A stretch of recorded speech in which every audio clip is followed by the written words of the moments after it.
The District Digital Innovation Team wants to engage you in a discussion regarding the future of smartboards, but before we do, we'd like to share some important background information with you.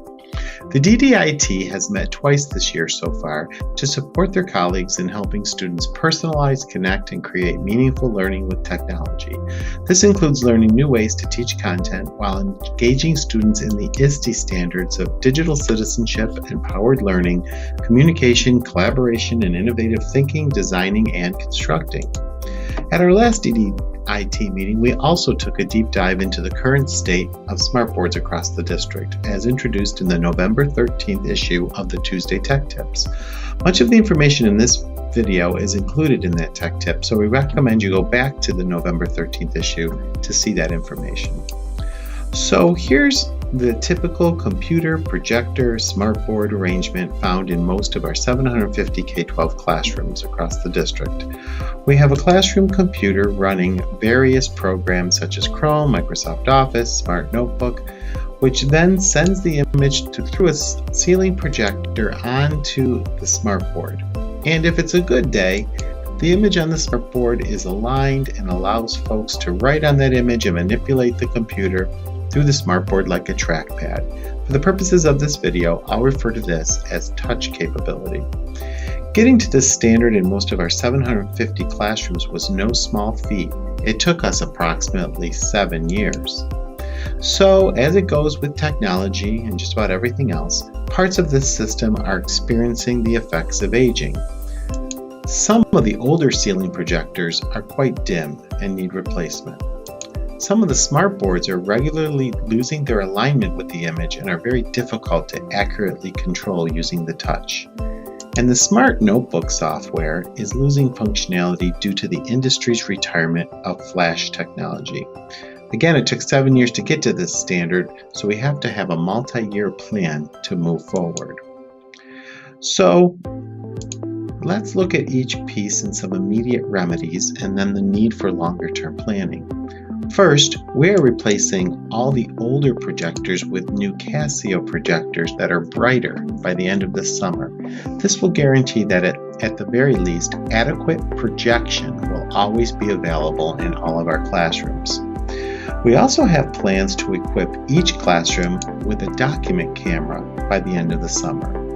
And we will be piloting some alternative technologies as we determine what is best for each grade level and content area. So let's first talk about the document camera. Based on feedback from many teachers, the document camera is a valuable low-cost enhancement that we can provide each classroom by this summer. The camera does not replace the touch functionality, but it is very simple to use to quickly show the class the same image from one desktop. You can use it to simply display writing on paper, student work, picture books and worksheets, hands-on demonstrations such as in art or science, and you can also use it as a webcam and microphone for video conferencing. And the model we use actually comes with software that mimics a basic whiteboard function that could be used in place of Smart Notebook.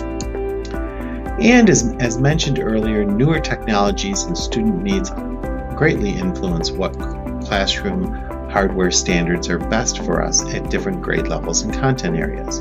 One factor that greatly influences this is our transition to one-to-one student devices in the classroom. Some teachers are already remarking that they are using their smartboard less and less these days, and mostly as a projection tool as students interact with their content directly on their Chromebooks and share their screens too, which by the way is very easy to do using the built-in Chromecast extension.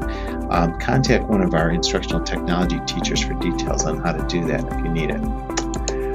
So it appears that in some of our classrooms, using the current smartboard for simply projecting without the touch capability may be fine, but other classrooms may still need that touch capability either on a large display or via maybe a small touch tablet or device. So here's one option we are going to pilot. This is a 70-inch mobile touch display center. We are awaiting approval on our second New York State Smart Schools Bond Act to purchase 200 of these so that we might pilot a few in each school across the district. These centers include a wireless desktop computer, a wireless trackpad and keyboard, a webcam for conferencing, and an adjustable height stand. These screens are touch controlled or can also come in a non-touch version. The only wire you have to worry about is plugging in the power. You don't have to align the image with a projector. Hallelujah! The idea here is to try to get these out across the district as an enhancement to the ceiling projector configuration that, again, we will continue to support in all classrooms. We're hoping to learn where these centers might provide some flexibility for even small collaborative group work, and if there are some grade levels or content areas where we eventually replace the current smartboard with a setup like this mounted directly on a wall.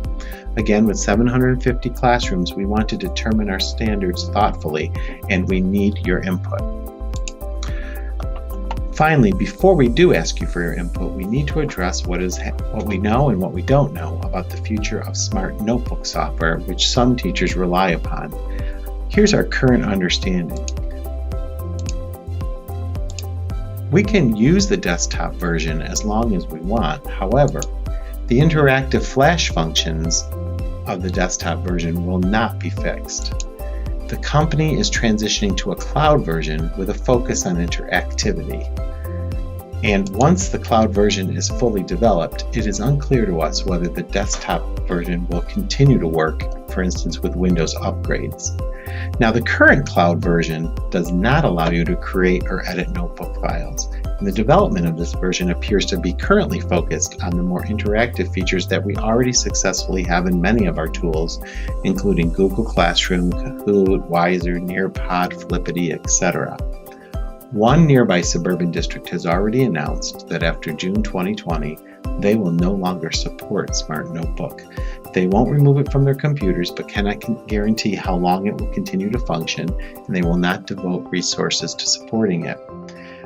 This is their way of encouraging folks to stop creating new material in Notebook and slowly move any content they find valuable into non-proprietary formats that can be used on multiple programs such as PDFs, slides, or other online interactive tools, such as the ones we started to list in the November 13th Tuesday Tech Tip issue.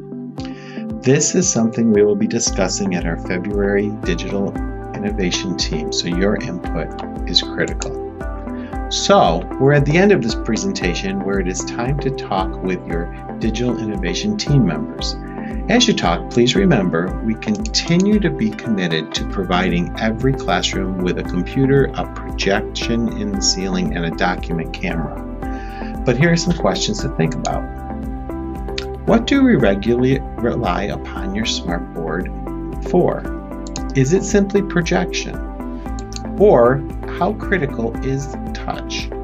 What if you could control the image remotely through a touch device, for example? How often do you write directly on the display? Would you prefer an old-fashioned whiteboard or easel to do that? How often do you require dragging and manipulating tools for the whole class to see? Is that happening more on individual devices at this time or with small groups?